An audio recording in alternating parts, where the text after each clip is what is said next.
Hi hello guys, welcome back to Aadya colourful. ನಾನು Suma. Friends, ಇವತ್ತಿನ ವಿಡಿಯೋದಲ್ಲಿ ಒಂದು ಈಸಿ ಈವ್ನಿಂಗ್ ಸ್ನ್ಯಾಕ್ಸ್ ರೆಸಿಪಿನ ನಿಮ್ಮ ಜೊತೆ ಶೇರ್ ಮಾಡ್ತಾ ಇದ್ದೀನಿ.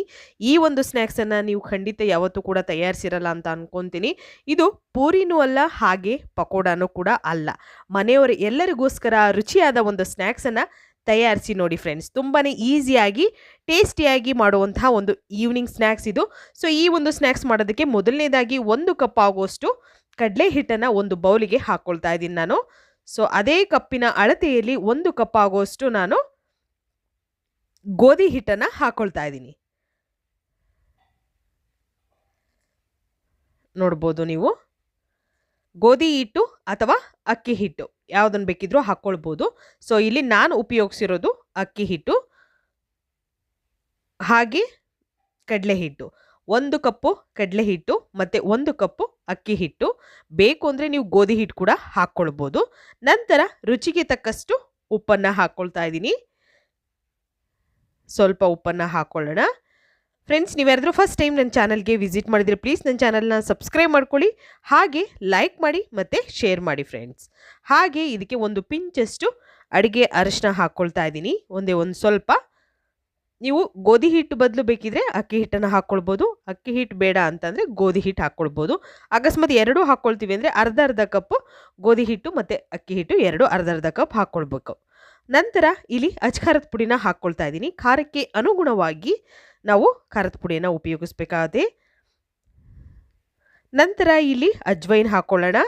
ಒಂದು ಅರ್ಧ ಟೀ ಸ್ಪೂನ್ ಆಗುವಷ್ಟು ಅಜ್ವೈನ್ ಹಾಕ್ಕೊಳ್ತಾ ಇದ್ದೀನಿ. ಸೊ ಅಜ್ವೈನ್ ಇದ್ದರೆ ಉಪಯೋಗಿಸಿ, ಇಲ್ಲ ಅಂತಂದರೆ ಜೀರಿಗೆನ ನೀವು ಹಾಕ್ಕೊಳ್ಬೋದು, ಸ್ವಲ್ಪ ಪೌಡರ್ ಥರ ಮಾಡಿ ಹಾಕ್ಕೊಳ್ಬೋದು. ನಂತರ ಚಿಲ್ಲಿ ಫ್ಲೇಕ್ಸ್ ಹಾಕ್ಕೊಳ್ತಾ ಇದ್ದೀನಿ, 1 ಸ್ಪೂನ್ ಆಗುವಷ್ಟು ಚಿಲ್ಲಿ ಫ್ಲೇಕ್ಸ್. ಇಷ್ಟನ್ನು ಹಾಕಿದ ನಂತರ ಒಂದು ಸಲ ಇದನ್ನು ನೀಟಾಗಿ ಮಿಕ್ಸ್ ಮಾಡ್ಕೊಳ್ಳೋಣ. ತುಂಬಾ ಈಸಿಯಾಗಿ ಮಾಡುವಂಥ ಸ್ನ್ಯಾಕ್ಸ್ ಇದು. ಸೊ ಮಕ್ಕಳಿಗೆ ದಿಢೀರಾಗಿ ಏನಾದರೂ ಒಂದು ಸ್ನ್ಯಾಕ್ಸನ್ನು ಮಾಡಿಕೊಡ್ಬೇಕು ಸಂಜೆ ಹೊತ್ತು ಅನ್ನೋದಾದರೆ ಈ ಒಂದು ರೆಸಿಪಿನ ಖಂಡಿತವಾಗ್ಲೂ ಟ್ರೈ ಮಾಡಿ ಫ್ರೆಂಡ್ಸ್. ತುಂಬಾ ಟೇಸ್ಟಿಯಾಗಿ ಬರುತ್ತೆ. ಹಾಗೆ ಇದನ್ನು ಒಂದು ಸಲ ತಯಾರಿಸಿ ಹೇಗೆ ಬಂತು ಅಂತ ತಪ್ಪದೆ ನನಗೆ ಕಾಮೆಂಟ್ ಸೆಕ್ಷನಲ್ಲಿ ತಿಳಿಸಿ ಫ್ರೆಂಡ್ಸ್. ಓಕೆ, ನೋಡಿ ಈ ರೀತಿಯಾಗಿ ನಾನು ಮಿಕ್ಸ್ ಮಾಡ್ಕೊಂಡಿದ್ದೀನಿ.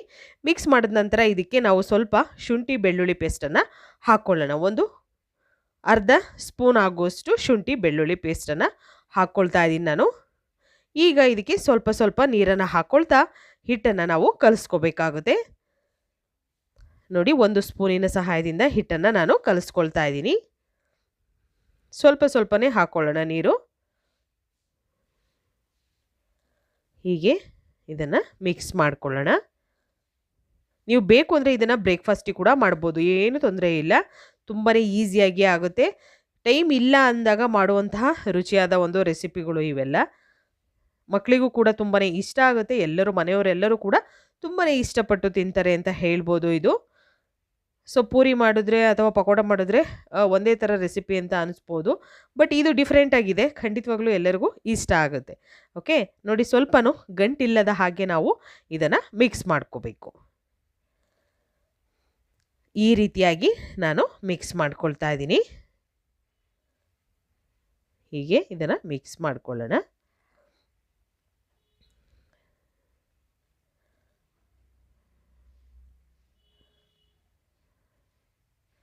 ಸ್ವಲ್ಪನೂ ಗಂಟಿರಬಾರ್ದು. ಮತ್ತು ಈಗ ಕರೆಕ್ಟಾಗಿದೆ. ಸೊ ನಿಮ್ಗೆ ಇನ್ನೂ ಸ್ವಲ್ಪ ನೀರು ಬೇಕು ಅಂತಂದರೆ ನೋಡಿಕೊಂಡು ನೀರನ್ನು ಉಪಯೋಗಿಸಿ. ನಂತರ ಇಲ್ಲಿ 1 ಈರುಳ್ಳಿ, ಮೀಡಿಯಮ್ ಸೈಜಲ್ಲಿರುವಂತಹ 1 ಈರುಳ್ಳಿನ ಸಣ್ಣದಾಗಿ ಕಟ್ ಮಾಡಿ ನಾನು ಹಾಕ್ಕೊಂಡಿದ್ದೀನಿ. ಸೊ ಇದನ್ನು ಹಾಕಿದ ನಂತರ ನಾವು ಮಿಕ್ಸ್ ಮಾಡ್ಕೋಬೇಕು ನೀಟಾಗಿ. ಒಂದೇ 1 ಈರುಳ್ಳಿನ ತೊಗೊಂಡಿರೋದು, ಜಾಸ್ತಿ ಬೇಡ. ಹೀಗೆ ಇದನ್ನು ಮಿಕ್ಸ್ ಮಾಡ್ಕೊಳ್ಳೋಣ.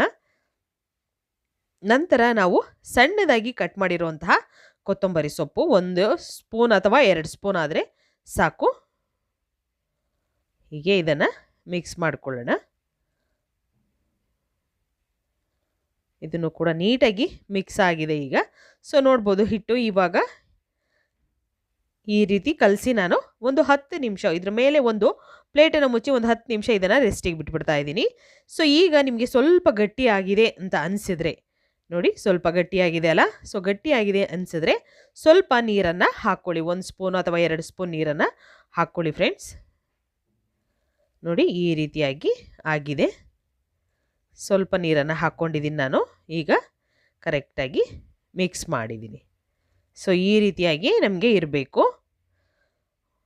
ಈಗ ಕಾಯೋದಕ್ಕೆ ಆಲ್ರೆಡಿ ನಾನು ಎಣ್ಣೆನ ಇಟ್ಟಿದ್ದೀನಿ. ಸೊ ಮೀಡಿಯಮ್ ಆಗಿ ಎಣ್ಣೆ ಕಾದ ನಂತರ ಇವಾಗ ನಾವು ರುಚಿಯಾಗಿರುವಂತಹ ಒಂದು ಸ್ನ್ಯಾಕ್ಸನ್ನು ತಯಾರಿಸ್ಕೊಳ್ಳೋಣ.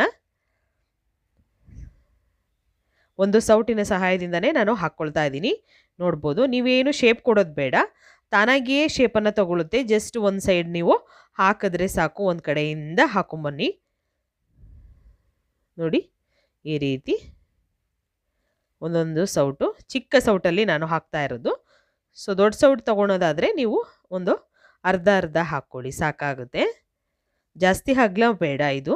ಹಾಗಾಗಿ ನಾನು ಈ ರೀತಿಯಾಗಿ ನೋಡಿ ತಾನಾಗಿಯೇ ಅದು ಬರುತ್ತೆ.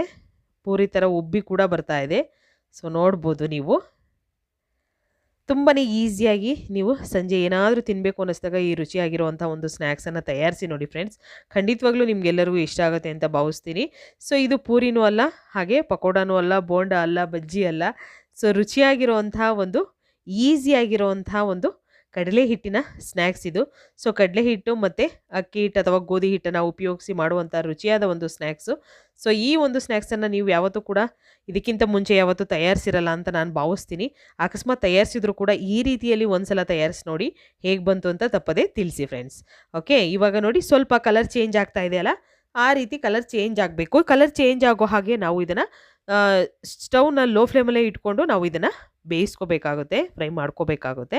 ಸೊ ನೋಡ್ಬೋದು ಈ ರೀತಿ ಬೋಂಡ ನಾವು ಬಜ್ಜಿ ಮಾಡಬೇಕಾದ್ರೆ ಹೇಗೆ ಕಲರ್ ಚೇಂಜ್ ಆಗುತ್ತಲ್ಲ, ಅದೇ ರೀತಿ ಕಲರ್ ಚೇಂಜ್ ಆಗಿದೆ. ಸೊ ಆ ರೀತಿ ಕಲರ್ ಚೇಂಜ್ ಆಗೋವರೆಗೂ ನಾವು ಬೇಯಿಸ್ಕೋಬೇಕು ಇದನ್ನು.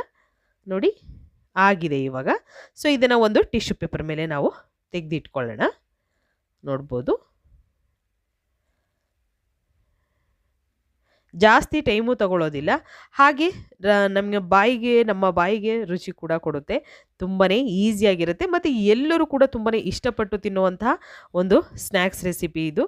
ಸೊ ಇವಾಗ ಆಗಿರುವಂಥ ಒಂದು ಸ್ನ್ಯಾಕ್ಸನ್ನು ನಾನು ಒಂದು ಟಿಶ್ಯೂ ಮೇಲೆ ತೆಗೆದಿಟ್ಕೊಳ್ತಾ ಇದ್ದೀನಿ. ಸೊ ಮತ್ತೆ ಉಳಿದಿರುವಂತಹ ಒಂದು ಹಿಟ್ಟಲ್ಲಿ ನಾನು ಈಗ ಸ್ನ್ಯಾಕ್ಸನ್ನು ಹಾಕ್ಕೊಳ್ಳೋಣ. ಎಣ್ಣೆ ಸ್ವಲ್ಪ ಕಾಯಬೇಕು. ಒಂದು ರೆಸಿಪಿ ಈಗ ಒಂದು ಸಲ ಬೋಂಡ ಮಾಡಿರ್ತೀವಿ, ಬೋಂಡ ಅಥವಾ ಬಜ್ಜಿ, ಆವಾಗ ಮತ್ತೆ ಸ್ವಲ್ಪ ಎಣ್ಣೆ ಕಾಯೋದಕ್ಕೆ ಒಂದು 2 ಸೆಕೆಂಡ್ಸ್ ಬಿಡಬೇಕಾಗುತ್ತೆ, ಬಿಟ್ಟು ನಂತರ ಹಾಕ್ಕೊಳ್ಬೇಕು. ಸೊ ಇವಾಗ ಮತ್ತೆ ನಾನು ಹಾಕ್ಕೊಳ್ತಾ ಇದ್ದೀನಿ. ನೋಡಿ ಈ ರೀತಿಯಾಗಿ ನಾವು ಸ್ವಲ್ಪ ದೂರ ದೂರ ಹಾಕ್ಕೊಂಡ್ರೆ ರುಚಿಯಾಗಿರುವಂಥ ಒಂದು ಸ್ನ್ಯಾಕ್ಸು ಒಂದಕ್ಕೊಂದು ಅಂಟೋದಿಲ್ಲ, ತುಂಬಾ ಈಸಿಯಾಗಿ ಮಾಡ್ಕೋಬೋದು. ಸೊ ಇದು ನೋಡ್ಬೋದು ನೀವು ಎಷ್ಟು ಸಾಫ್ಟಾಗಿರುತ್ತೆ ಇದು. ಸೊ ನಿಮಗೆ ಎಷ್ಟು ಟೇಸ್ಟಿಯಾಗಿರುತ್ತೆ ಅಂದರೆ ಒಂದು ಸಲ ನೀವು ತಯಾರಿಸಿ ತಿಂದಾಗಲೇ ಅದರ ರುಚಿ ಗೊತ್ತಾಗೋದು. ಸೊ ನೋಡಿ ಈ ರೀತಿ ಸಾಫ್ಟಾಗಿ ಒಳಗೆ ಒಂದು ರುಚಿಯಾಗಿರುವಂಥ ಗೋಧಿ ಹಿಟ್ಟಿನ ಮತ್ತು ಕಡಲೆ ಹಿಟ್ಟಿನ ಸ್ನ್ಯಾಕ್ಸ್ ರೆಡಿಯಾಗಿದೆ. ನೀವು ಕೂಡ ಮನೇಲಿ ಟ್ರೈ ಮಾಡಿ ಹೇಗೆ ಬಂತು ಅಂತ ತಿಳಿಸಿ. ಬಾಯ್.